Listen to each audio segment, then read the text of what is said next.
नमस्कार दर्शकों।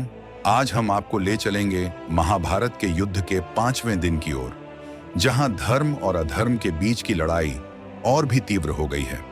आज के युद्ध में दोनों पक्षों ने अपनी शक्ति और युद्ध कौशल का भरपूर प्रदर्शन किया। कौरवों और पांडवों की सेनाएं अपने अपने महारथियों के साथ विजय पाने के लिए उत्सुक हैं। इस विशाल युद्ध भूमि पर धर्मराज युधिष्ठिर और भीमसेन ने कौरव सेना को भारी नुकसान पहुंचाया। वहीं दुर्योधन की सेना ने भी पलटवार करने में कोई कसर नहीं छोड़ी। भयंकर युद्ध में शंखनाद और धनुष की टंकार से पूरा वातावरण गूंज उठा है। तो चलिए बिना किसी विलंब के सीधे चलते हैं युद्ध के मैदान पर, जहां हर योद्धा अपने धर्म की रक्षा के लिए तत्पर है। देखते हैं कि इस अद्भुत और वीरतापूर्ण युद्ध का 5वां दिन हमें क्या नया सबक सिखाएगा। महाभारत युद्ध के 5वें दिन सूर्योदय के साथ ही दोनों सेनाएं युद्ध के लिए आमने सामने आ गईं। प्रत्येक सेना क्रोध और विजय की भावना से ओतप्रोत थी और एक दूसरे पर आक्रमण करने के लिए तत्पर थी। भीष्म ने अपनी सेना को मकर व्यूह में सजाया और युद्ध के लिए आगे बढ़े। पांडवों ने भी अपनी सेना को अजेय शेण व्यूह में व्यवस्थित किया। इस व्यूह के अग्रभाग में बलशाली भीमसेन थे, जबकि अर्जुन इसकी गर्दन में अपनी गांडीव धनुष के साथ विराजमान थे।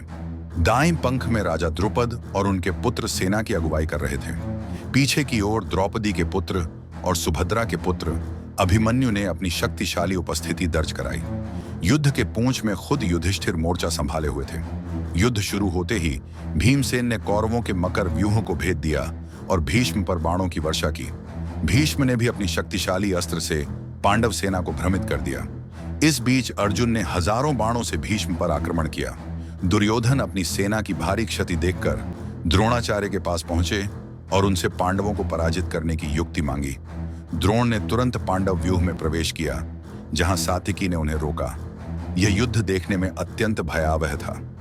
द्रोण, शल्य और भीष्म ने भीमसेन पर तीव्र आक्रमण किया। अभिमन्यु ने भी उत्तर में अपने तेज बाणों से वार किया। इस भयंकर युद्ध में शिखंडी ने भीष्म और द्रोण के खिलाफ आक्रमण किया। भीष्म शिखंडी की पूर्व स्थिति को याद करते हुए उनसे टकराव से बचते हैं। इस तरह दोनों सेनाएं विजय और ख्याति की इच्छा से युद्ध में उतरी।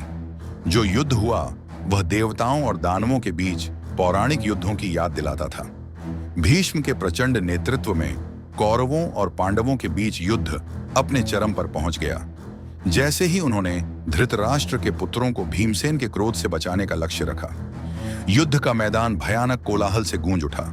हाथियों की चीख, घोड़ों की हिनहिनाहट, शंख की ध्वनि और ढोल की थाप एक गगनभेदी शोर में विलीन हो गई।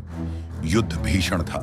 सुनहरे आभूषणों से सजे योद्धाओं के कटे हुए सिर पत्थरों की तरह गिर रहे थे और जमीन अंगों और बख्तरबंद शवों से भरी हुई थी। हवा धूल से घनी थी, जिससे सूरज छिप रहा था और चमकते हुए हथियार बिजली की तरह दिखाई दे रहे थे। दुर्योधन कलिंगों का नेतृत्व करते हुए भीष्म के समर्थन से पांडवों की ओर बढ़ा। जवाब में पांडव भीम के चारों ओर एकजुट हो गए और अर्जुन की भयानक उपस्थिति के समर्थन से समान क्रूरता के साथ जवाबी हमला किया। अर्जुन के ध्वज और उसके गांडीव धनुष की ध्वनि ने कौरवों में भय पैदा कर दिया, जो आसन्न विनाश का प्रतीक था। भीष्म के साथ युद्ध इतना तीव्र हो गया कि दोनों पक्षों ने अपना क्रोध प्रकट किया और विनाश के निशान छोड़े। व्यक्तित्व द्वंद्व में वीरता के साथ सामने आए प्रसिद्ध योद्धाओं ने एक दूसरे का सामना किया। उनकी झड़पों ने युद्ध के मैदान को रोशन कर दिया। भीष्म निडर होकर घातक सटीकता के साथ अपने हथियार चलाते रहे, लेकिन पांडवों की सामूहिक ताकत कौरवों की सेना पर भारी पड़ने लगी। जैसे ही सूरज सिर पर चमकने लगा, युद्ध अपने चरम पर पहुंच गया। प्रत्यक्ष मृत नायकों ने गहरी दुश्मनी और दुखद रिश्तेदारी को और बढ़ावा दिया। द्रोण के पुत्र अश्वत्थामा, जो एक दुर्जय धनुर्धर था, ने अर्जुन पर कई बाणों से हमला किया, जिससे दोनों के बीच भयंकर संग्राम शुरू हो गया। अविचलित अर्जुन ने शीघ्रता से प्रतिकार करते हुए अश्वत्थामा का धनुष तोड़ दिया और अपने तीखे बाणों से उसे गंभीर रूप से घायल कर दिया। क्रोधित और अपमान सहन करने में असमर्थ अश्वत्थामा ने अर्जुन और उनके सारथी श्री कृष्ण दोनों को निशाना बनाते हुए तीरों की वर्षा कर दी। अराजकता के बीच संघर्ष में सोचते हुए और क्रोध से भरे हुए अर्जुन ने घातक बाणों की एक श्रृंखला चला दी। यह मंजर युद्ध की भयावहता और दोनों पक्षों की अदम्य इच्छा शक्ति को दर्शाता है। जहां वीरता और क्रोध ने युद्ध को और भी अधिक घातक बना दिया, अश्वत्थामा के कवच को छेदते हुए अर्जुन ने उसे गंभीर क्षति पहुंचाई। लेकिन इसके बावजूद अश्वत्थामा ने अपनी दृढ़ता बनाए रखी। अपने घावों की परवाह न करते हुए वह आदरणीय भीष्म की रक्षा के इरादे से लगातार अर्जुन पर तीरों की बौछार करता रहा। उसकी आंखों में आग और मन में कसमसाहट थी, क्योंकि वह जानता था कि इस युद्ध का परिणाम केवल ताकत से नहीं बल्कि दृढ़ निश्चय से भी तय होगा। इसी बीच युद्ध के बीचों बीच दुर्योधन ने भीमसेन को उलझा लिया। दुर्योधन ने अपनी शक्तिशाली धनुर्विद्या का प्रदर्शन करते हुए भीम पर 10 बाणों से प्रहार किया। भीम क्रोध से लाल होकर घातक सटीकता के साथ जवाब देने के लिए तत्पर हो गए। उनके तीर दुर्योधन की छाती में गहरे तक घुस गए, जिससे वह गंभीर रूप से घायल हो गए। दोनों योद्धाओं के बीच यह भयंकर द्वंद्व उनके गहरे प्रतिशोध और यह आपसी रंजिश की याद दिलाता था। उधर युद्ध के मैदान के दूसरे भाग में अर्जुन के पुत्र अभिमन्यु ने अपनी अद्वितीय युद्ध कौशल का प्रदर्शन किया। अपनी कुशल धनुर्विद्या और युद्ध नीतियों के साथ अभिमन्यु ने कौरव सेना को परास्त कर दिया। अभिमन्यु के बाणों ने चित्रसेन और पुरुमित्र जैसे पराक्रमी योद्धाओं को निर्णायक रूप से पराजित किया। वे एक दिव्य योद्धा की सहजता और क्रूरता के साथ दुश्मन की रेखाओं के माध्यम से आगे बढ़ रहे थे। उनके आक्रमण ने दुश्मनों के बीच भय और आतंक का वातावरण उत्पन्न कर दिया। कौरव सेना में खलबली मच गई थी और वे अभिमन्यु की वीरता और कौशल से भयभीत हो गए थे। इसी समय दुर्योधन के पुत्र लक्ष्मण ने अभिमन्यु का सामना किया। यह एक नाटकीय द्वंद्व था जिसमें दोनों योद्धा अपनी पूरी ताकत और कौशल के साथ लड़ रहे थे। अभिमन्यु ने लक्ष्मण के रथ को नष्ट कर दिया, जिससे लक्ष्मण असहाय हो गए। जैसे ही लक्ष्मण नीचे गिरे, कृपाचार्य ने तुरंत हस्तक्षेप किया। कृपाचार्य ने लक्ष्मण को अपने संरक्षण में लिया और उन्हें युद्ध के मैदान से बाहर ले गए, जिससे उनकी जान बच गई। युद्ध के मैदान पर हर योद्धा अपनी पूरी शक्ति और साहस के साथ लड़ रहा था। भीम और दुर्योधन का द्वंद्व और अभिमन्यु का अद्वितीय युद्ध कौशल रणभूमि पर एक अमिट छाप छोड़ रहे थे। चारों ओर धूल और धुएं से भरपूर रणभूमि, घायल योद्धाओं की चीखें और तलवारों की टकराहट की आवाजें गूंज रही थीं। यह महाभारत का युद्ध था, जहां हर योद्धा अपने सम्मान और आदर्शों के लिए संघर्ष कर रहा था। भयंकर युद्ध की गर्मी में अजेय सात्यकी ने अपने असाधारण कौशल के साथ धनुष चलाते हुए तीरों की एक धारा छोड़ी, जो विषैले सांपों के समान थी। उनके तीर तूफानी बारिश के समान तीव्र प्रहार करते हुए दुश्मनों को नष्ट कर रहे थे। सात्यकी के विनाशकारी प्रभावों को देखकर दुर्योधन ने उनका मुकाबला करने के लिए 10,000 रथ भेजे। हालांकि सात्यकी ने अपने दिव्य अस्त्रों की शक्ति से उन योद्धाओं को आसानी से नष्ट कर दिया।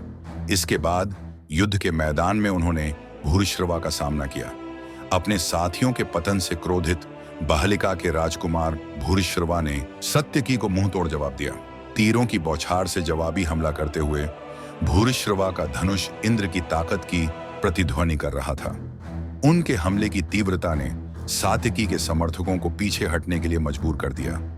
अब सात्यकी को अकेले ही दुश्मन का सामना करना पड़ा।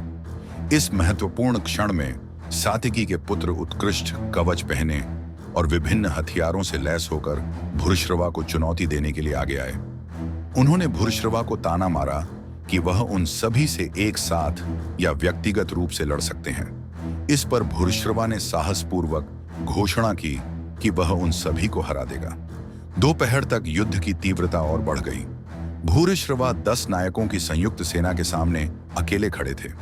उनकी संख्या के बावजूद उन्होंने कुशलतापूर्वक उनके हमलों का मुकाबला किया और अंततः सटीक निशानों से उनके सिर काट दिए। अपने पुत्रों के पतन को देखकर सात्यकी क्रोध से दहाड़ उठे और सीधे भूरिश्रवा से भिड़ गए। उनका टकराव जबरदस्त था, जिससे दोनों योद्धा अपने अपने रथ से गिर पड़े और उनके रथ नष्ट हो गए। इसके बाद एक क्रूर हाथापाई हुई।